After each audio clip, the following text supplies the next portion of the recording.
നിലവിലുള്ള നമ്മളുടെ ആരോഗ്യത്തെക്കുറിച്ചുള്ള ധാരണയിൽ അരി ഒരുപാട് അകലെയായി.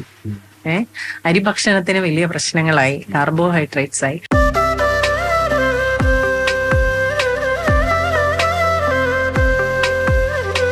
ഇരുപത്തിയേഴ് ഇനം അരികളെ കുറിച്ച് ഇവിടെ നിങ്ങൾക്കറിയാം. 27 ഇനം അരികളും വാങ്ങാം. 27 ഇനം അരികൾക്കും ഒരു 270-ലധികം ഗുണങ്ങളും ഉണ്ടാവും. 27 ഇനം അരികളൊക്കെ ഉണ്ടോ? കേരളത്തിൽ നിന്നുള്ള അരികൾ 10ഓളം വെറൈറ്റി ഉണ്ട്. ബാക്കിയുള്ളത് നമ്മുടെ തമിഴ്നാട് ട്രഡീഷണൽ വെറൈറ്റി റൈസ് ആണുള്ളത്. അതെന്തൊക്കെയാണെന്ന് പറഞ്ഞുതരൂ. കറുങ്കുറുവയുണ്ട്, പൂങ്കാറുണ്ട്. കേരളത്തിലുള്ള രമാപ്പിള സാമ്പ, ഇലിപ്പേപ്പു സാമ്പ, ശിവൻ സാമ്പ, ഗരുഡൻ സാമ്പ. പിന്നെ ഇത് വയനാടൻ വെറൈറ്റിയാണ് ചോമാല. ഇത് തമിഴ്നാട് വെറൈറ്റി പൊന്നിയാണ്. പാൽത്തൊണ്ടി, ഇത് നമ്മുടെ സോനാ മസൂരി, വലിച്ചൂരി, രാജമുടി. പിന്നെ ബിരിയാണി റൈസുകളുണ്ട്, ജീരക സാമ്പ, ബാസ്മതി. കേട്ടിട്ട് പോലും ഇല്ല. ഇതാണ് പൂങ്കാർ റൈസ്. വുമൻ റൈസ് എന്നാണ് ഇതിന് പറയുന്നത്. സ്ത്രീകളുടെ ഗർഭകാലം, പ്യൂബർട്ടി കഴിഞ്ഞുള്ള സമയം, അവരുടെ ലാക്ടേറ്റിംഗ് സമയം. ഇപ്പൊ പൂങ്കാർ റൈസ് ഡെയിലി കഞ്ഞി കുടിച്ചാൽ സുഖമായി പ്രസവിക്കാം എന്നാണ് തമിഴ്നാട്ടിലുള്ള വിശ്വാസം.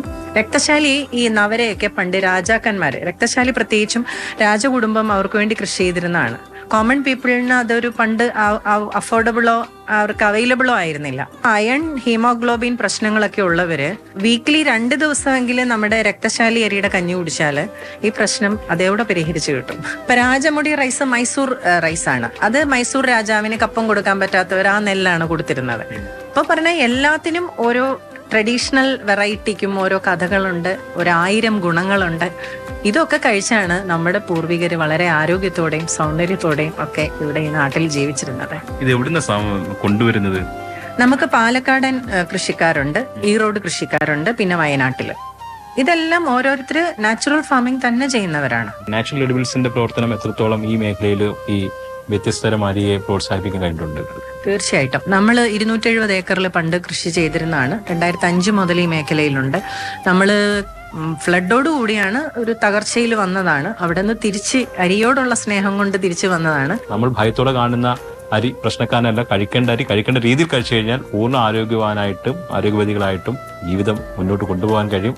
അതിനെക്കുറിച്ച് അറിയാൻ നാച്ചുറൽ എഡിബിൾസിന്റെ കലൂരിലെ സ്റ്റോറിൽ വരാം. നിങ്ങൾക്ക് അരി അടുത്തറിയാം. വാങ്ങിച്ചതിലും കുഴപ്പമില്ല, വന്ന് ആദ്യം ഇത്രയും വെറൈറ്റി ഉണ്ടെന്ന് കണ്ടറിയണ്ടേ. അപ്പോൾ ആദ്യം അത് അറിയുക, അതിൻ്റെ ഗുണങ്ങൾ അറിയുക, എന്നിട്ട് നിങ്ങൾ തീരുമാനിക്കുക നല്ലൊരു ആരോഗ്യത്തിന് നല്ല അരി തന്നെ വേണ്ടേ എന്നുള്ളത്. ആന്റണി ഗ്രീർക്കൊപ്പം എസ് അരുൺ ശങ്കർ, മാതൃഭൂമി ന്യൂസ്, കൊച്ചി.